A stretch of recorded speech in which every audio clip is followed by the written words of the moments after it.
Hello, everyone, and welcome to Penguin Random House Spring Book and Author Festival. My name is Grace D. Gipson, Assistant Professor of African American Studies at Virginia Commonwealth University, and I will be moderating our opening keynote. But first, let me begin by thanking our many sponsors and partners for helping us to put on today's program. Also, make sure to visit the booths in the exhibit hall to say hi and to the publishing reps and for free downloads and resources. And remember that all of today's panels will be recorded and available in the sessions area by the end of the day. The entire virtual environment will be on demand for 3 months, so feel free to log back in if you missed anything or just want to reminisce back. All right, so let's get into this. Today we have best-selling and award-winning author Marlon James, who joins us to discuss his upcoming novel, The Disappearers, a riveting and deeply human story of men forced to make compromises to survive what the society they live in demands. It is both a dramatic page-turner and an unflinching exploration of queer life in Jamaica during the 1980s and 1990s. So, without further ado, let's not waste any more time and let's jump right in. Welcome. It is with great excitement that we welcome our featured author, Marlon James. Ah, Hello. Yes. Hi, how Thank you you. doing? Hi, Doing Grace. well, doing well. Thank you for joining us and giving us a sneak peek into this literary fiction thriller. And so, my first question that I want to start out with is hmm what first sparked the idea for The Disappearers? And then, was it a character, a concept, or maybe just a question that you just couldn't shake? it was a mystery. I knew about an attack, a sort of a gay bashing attack that happened in Jamaica in the early 90s. I knew it happened and I knew of some of the people who were involved. I couldn't prove it. And after a few years, I just, my mother was a detective, so I inherited that. I'm always doing detective work. She's also doing detective work on me, but I just sort of, it became a mystery that I wanted to solve. And all the books I write tend to be mysteries I wanted to solve. Even Brief History, it was what happened to those boys who tried to kill Bob Marley. So this was the latest sort of detective work that I set off doing. And I didn't even know there was a story yet, because usually I try to solve a mystery just to solve it. And going back into this and trying to find out what happened and not finding out a lot. I then do what fiction does. Fiction then builds a story. Fiction then tries to figure out who are the people involved and so on. And also, it's a very personal story. It's the most personal novel I've ever written. A lot of it mirrors my experience as a queer Okay. Jamaican coming up in that very same period. The ages of the characters are pretty much my age. We're all Gen X Yes. and experience a lot of those things in a very Gen X way. Okay. So there is that, and so it's the I like to think all my books have stakes, but that one was the one that had the most highest and the most personal Mm-hmm, stakes, mm-hmm. and part of it too was that trying to sort of present the world, the Jamaica, the Kingston, the high school that I experienced. Got it. Okay. All right. So to kind of follow up on that, hmm for those that may not know, about the kind of like Jamaican theater scene, can you kind of hmm speak to the importance of kind of centering that movement and making it visible to readers?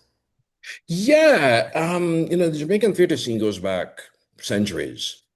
A huge part of it based on British theater scene because we were a former British colony. A lot of our actors come from that background, come from that sort of classically trained background. In fact, the person who organizes the play, who directs it, is somebody who was a Rhodes Scholar, who actually lived in London for a few years. And there's a big section near the middle of the book that goes back to that London of the 1940s and 50s and what is that being a queer Jamaican there. So it's a part of our culture, but it's also, and some of the characters talk about it, it's one of the few places where people like them felt free. Mm-hmm, mm-hmm. So the fact that they're doing such a controversial play, um, Right. James Baldwin did this play in Turkey, and I think they got away with it because it was done in Turkish. Yeah. So, they already know they're playing with fire Hmm. with staging this play, but they also know that the Jamaican stage is one of the places where you could always be free. Okay. Yes, kind of like a liberatory space. Okay. Okay. Hmm. Yes. So, as someone who's definitely read some of your previous books, I noticed you definitely are bringing in the elements of historical fiction with speculative and fantastical elements. And so, what, kind of draws you to working across genres? Because Hmm. one might say there's definitely maybe some speculative or, definitely Hmm. historical. So, yeah, how did you kind of blend those or what makes you, Well, yeah. as a growing up in Jamaica, I was never a genre snob because I couldn't afford it. Hmm. The only category I needed for a book was that it was next. Okay. And you get what you can. Yeah, I remember I went into this of all things, a piano store in Kingston, Jamaica, and they had Iris Murdoch books. Aha. I'm Okay. like, that itself is a story. It's a Right.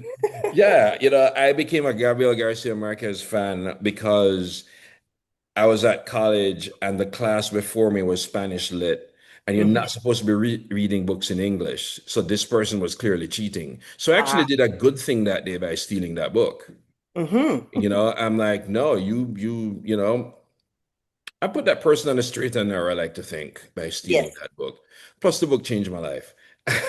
So you came out winning either way. Yeah. Yeah, a huge influence on me was comics. Hmm. There's a character in a new book who very angrily says, loving people who hate you is what the X-Men do. Ah, there we go. It is. Yeah. So I just never had that snobbery. I've always loved sci-fi. I've always loved fantasy. The thing I love about sci-fi and fantasy is that it's the only genre that's not afraid to ask the big questions. Yep. The reason why I like chick lit is that it's the only genre where women work. Hmm. Good luck finding a working woman in literary fiction. I'll wait. Right. Um, so I just find merit in everything because of growing up. You just grab whatever book you could grab Yeah. and read. And I don't think I'm the only one because I see it in Michael Chabon's work. I see it in in Juna Diaz's work. I see it in Kaveh, Akbar's work, where you can tell we're all reading a lot of things Right. Yeah. and we're being inspired by a lot of things. One of the highlights of my life was taking out the writer of X-Men to dinner, Ah, Chris Claremont. And he just didn't understand because every day some big literary author shows up at his door, like, can we worship you? right. And he like, didn't you win a Pulitzer? Oh yeah, yeah. So yeah, I always had that attitude. I've never been a lit snob. Hmm. I've never Hmm. been, I mean, the biggest highlight of my life was interviewing Tana French. Okay. Yeah. Uh, I once nearly missed my own event because I was in a line waiting for an autograph from this comic book artist, Mike Mignola. He does Hellboy. Okay. Yes. Hmm. So yeah, and I think that to me only helps fiction, or at least it helps my fiction, because it gives me all these different viewpoints. It gives me all these different points of view. It gives me all these different ways to enter a sentence. So yeah, I can say something about X-Men and then say something about Shakespeare because I don't rank literature. Exactly, yeah. Well, Mhm. since you brought X-Men, I just had to throw this in. Like who is your fave character within X-Men, or do you have a fave? Oh my God, my favorite character in X-Men probably Storm. Yes, yep, Well, yep, punk rock Storm. yep, yeah. Yes, yes, yes, yes. Yeah, Okay, all Storm with right. the Mohawk. We're on the same page. Okay, great. Yeah, Storm. It's funny. I didn't have the language then, but I have it now. Non-male gaze Storm.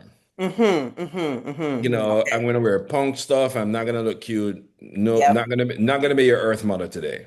So, Yes, yes. I like her, and a lot of people don't talk about her a lot, that one. So hmm yes, glad you brought her up. Okay. All right. I had to just throw that in. Um, also, so I appreciated how you delved with the notion of this idea of like disappeared versus the survivors, as the hmm book explores how some men vanish while others are forever scarred.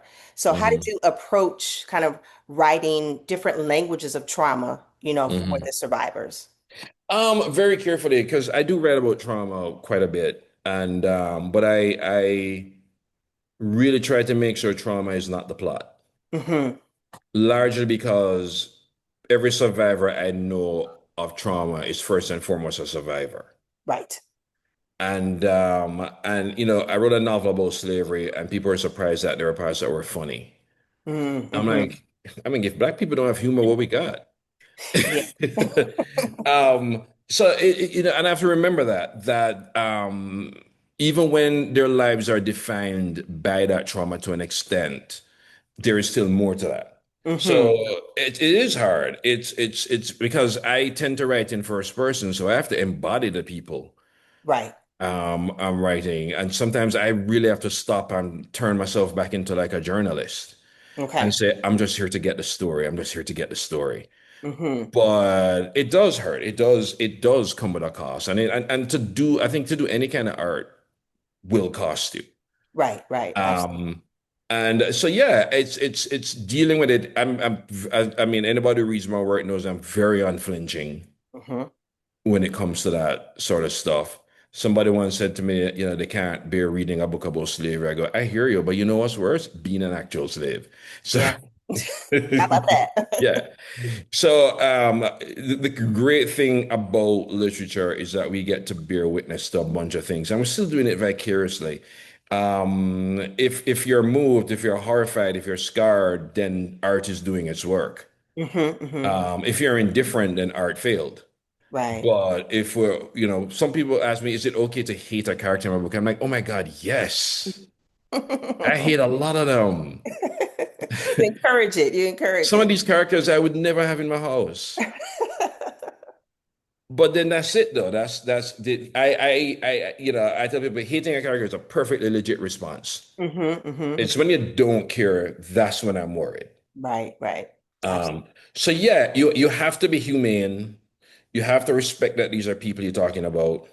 You can't turn a blind eye to the trauma because that in some ways is insulting and patronizing. Hmm. You have to realize that violence also comes with suffering, Yep. but you also have to realize the fact that you made it to the end of the story to tell it is very important. Hmm. Hmm. So surviving, and a lot of my characters, that's the main job they do in my novels is survive. Yeah. And surviving is a lot, like, It's a because lot. so that in itself. You can live and not survive. There we go. There we go. So that's the key to it all there. Yeah. Hmm. Awesome. Thank you. All right. So, all right. So your last two novels, Hmm. Black Leopard, Red Wolf from 2019 and Moon Witch, Spider King in 2022, definitely, as we kind of said earlier, lean toward the fantasy and the supernatural. Did you Hmm. have to change your writing process when it came to bringing the disappear to light, since it's, definitely kind of across genres there? Yeah. I mean, I forgot how to describe a car. I mean, I had to, you know, the remembering, you know, the book is the book is in the book opens in 1988. So I had to remember that there's no cell phone. Right. So if I don't call you 2 weeks and say meet me here, we're not meeting. Yep. Yep. Um, back in the old days when you're on the internet and you're trying to go to a site that you should not be on, Hmm. everybody knows because of that squawking sound when you turn on the dial-up. Right. So what does it mean when, you know, little Johnny, 17 years old, everybody's supposed to be asleep, but then suddenly there's a squawking sound at 2 in the morning. We don't know what's happening here. Right. Right. So to go back in that thing, when I missed it, I love the example Hilary Mantel did, where she wrote two in a trilogy and then did the assassination of Margaret Thatcher, and then Hmm. went back. I Right. think in some ways going away puts you in a good frame of mind to go back. Hmm. Um, but I also think for me, my stories, my characters, they have a way of just showing up and demanding to be told. Okay. And that's how most of my stories begin. The characters show up first, and I wonder, why are you here? Please leave. And they won't Right.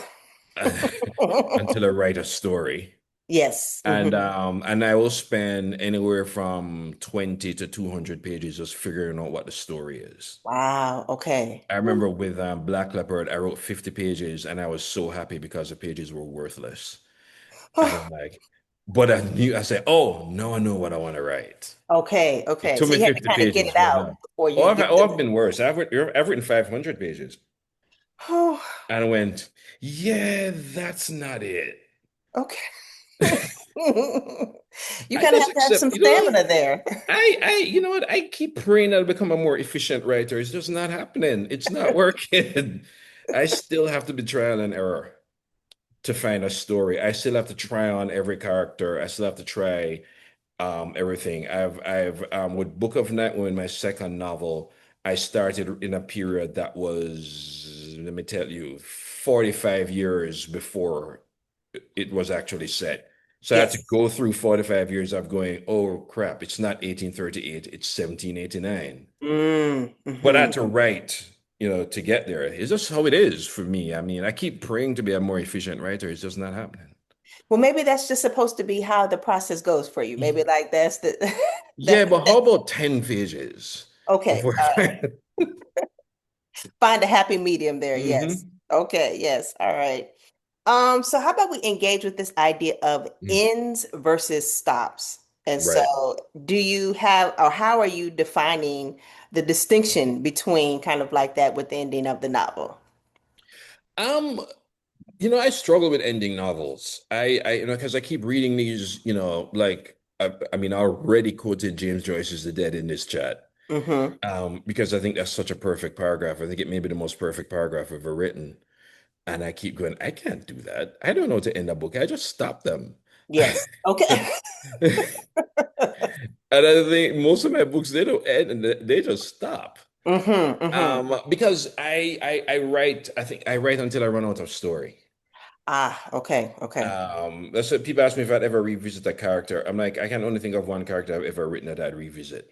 Mm-hmm. Because for me, by the time I get to them, and these are not small books, Right. Nope. uh, by the time I get to them, I think I've told, the story that I want you to tell. But I feel I've said this once that I feel like I'm a journalist for Imagine People. Mm-hmm. Mm-hmm. Because sometimes I just go, you know what? I'm just here to get a story. I'm just here to get a story. Yep. And get the story and then tell it. And That. then tell it. It's a reason why I usually, politely force my students to take a journalism course. Okay. Huh. I might need I to think think about that every myself. fiction writer should take a journalism course. Yeah. Okay. Yeah. Because there is Marquez some was a detective work. journalist. Mm-hmm. Yeah. I mean, Gabriel Garcia Marquez was a journalist. Mm-hmm. You Yeah. all heard it here. So, okay, great. All right, so let me kind of shift a little gear here. Hmm. So if this story had a soundtrack, who would be some of the artists that you would feature on that soundtrack? Oh, wow. I mean, there's so much music in the book. Right.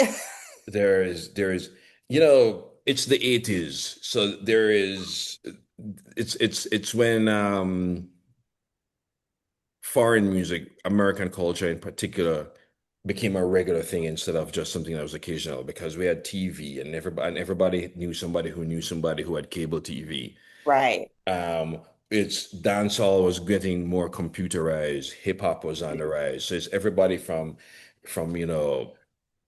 Slick Rick, Lottie Dottie, Yep, yep. Mm-hmm. and the show and the message, but also loads and loads and loads of Duran Duran Yeah. and The Cure. And growing up in my high school, the cool thing was that you knew The Cure and the Smiths Yep. Mm-hmm. and lots and lots and lots and lots of Prince. Okay. Yeah. But also, it was a point where dancehall reggae sort of kind of left the studio because no anybody could do it. Uh-huh. Okay.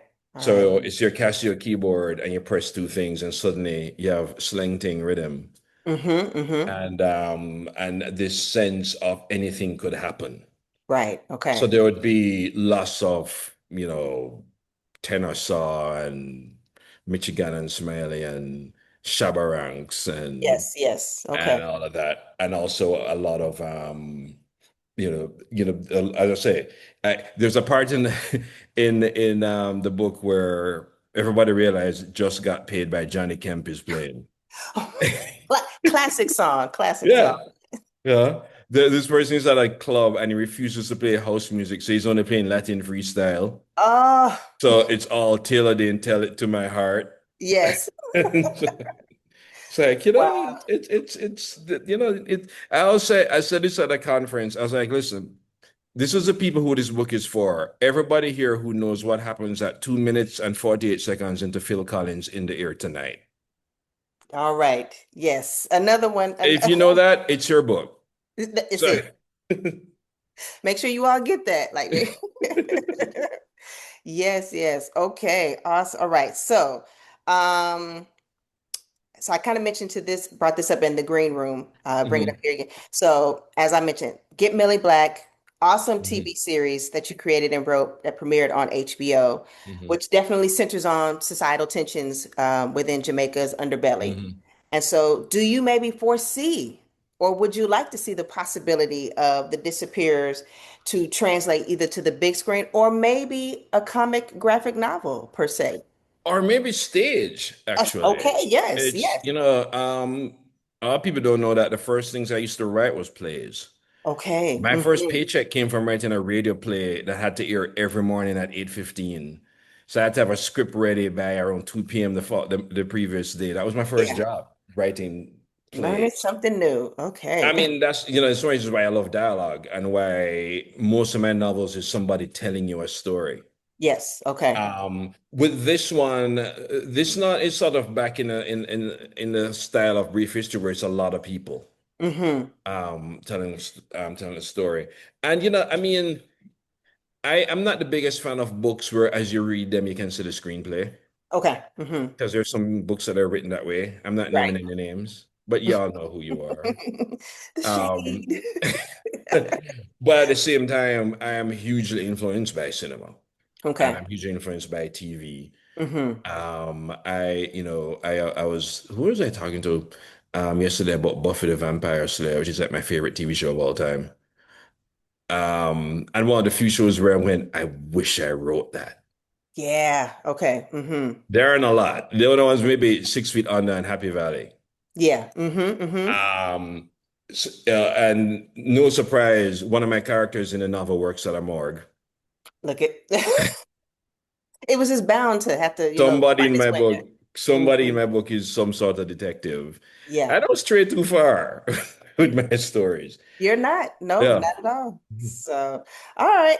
If you would there be any particular casting selections that you would pick, or is that too far out to think out? You see, this is the thing, I'm now at the point now where when I say things like that, those people end up calling me.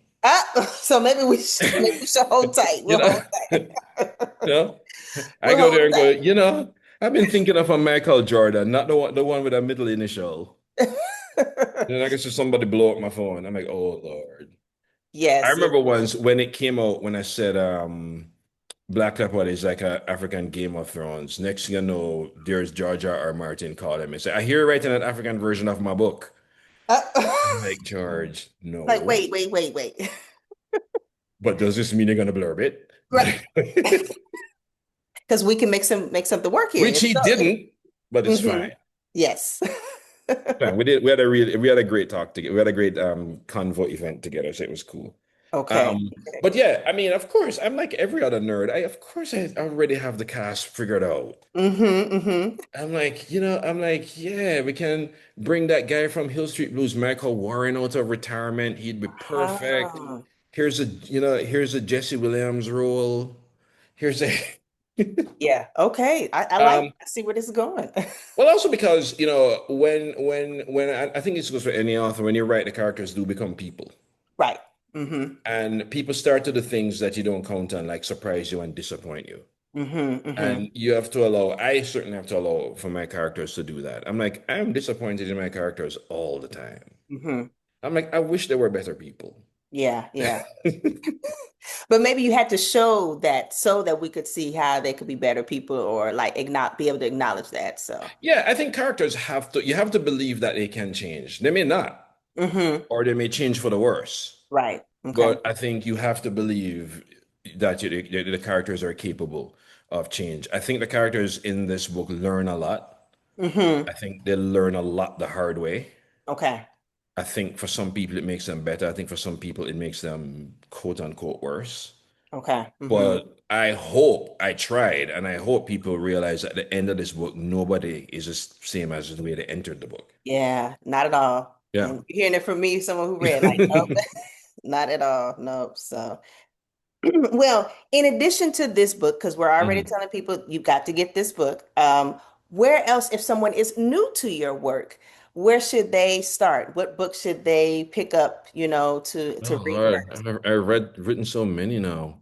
Um, I don't know. I most people tend to pick. I've realized that they either pick up brief history, Hmm. to read the sort of more urban contemporary history side of me first, Okay. or to pick up Black Leopard to read the sort of fantasy Yeah, version of me first. I'm fine with either direction. I but the thing is, I also I read about Jamaica.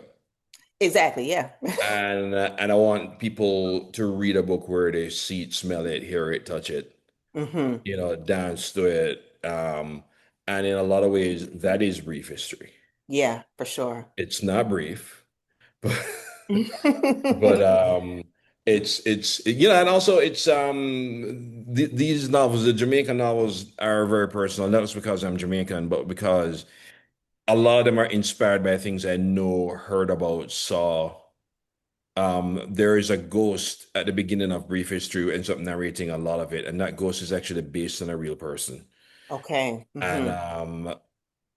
I know because that person haunted my mom, not in a ghost way, but in Yeah. a sense that my mom always thought that when that person died, a certain Jamaica died with him.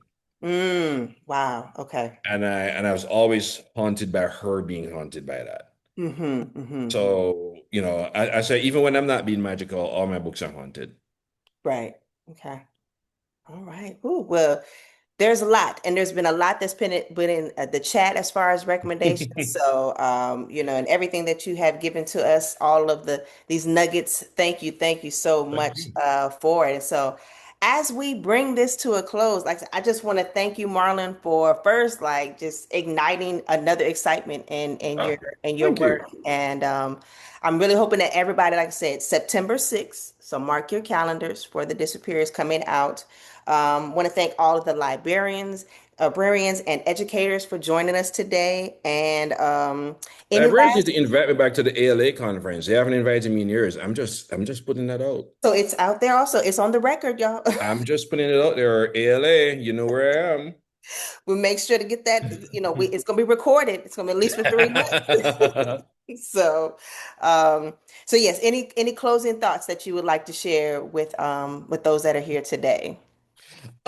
Just that, the disappears. It's funny. It doesn't seem like a novel that took me my whole life to write because it didn't, but in some ways it did. Mm-hmm. And I tell people that the Jamaica I write about in a lot of ways no longer exists. I mean, Okay. it's a historical novel. But it's there's a lot of it that's there, and I think the spirit of the characters in some ways is the most Jamaican thing, Mm, about them. Um, like all my novels, I wouldn't say it's painful to write because I don't really believe that. I don't believe that okay. novels are painful, but I do believe they challenge you, and I do believe they demand something. And I think that ultimately, I hope these are characters that people fall in love with. Okay. Because I had to fall in love with them to write them. Yes. Yes. So I hope these are characters that people fall in love with, and I hope they're characters that people, remember. Okay. All right. Well, once again, thank you so very much. Like I said, September 6th, make sure you all pre-order, get those books, get a couple of them so you can share with everybody, with the masses here. Get And your own copy. yes. I'm a starving author. Yeah. And then next up, we have three concurrent panels taking place: a book club picks, the magical middle, and brown girl dreaming and listening. So Jackie, yes, yes, yes. It's a we got a monster list of folks here. So that's yeah, my big time sister and my major friend of mine. look at that. So and you get to open it up for all of them. So you open Ah, it up. So thank you all again. Have a great one and happy reading. thank you guys.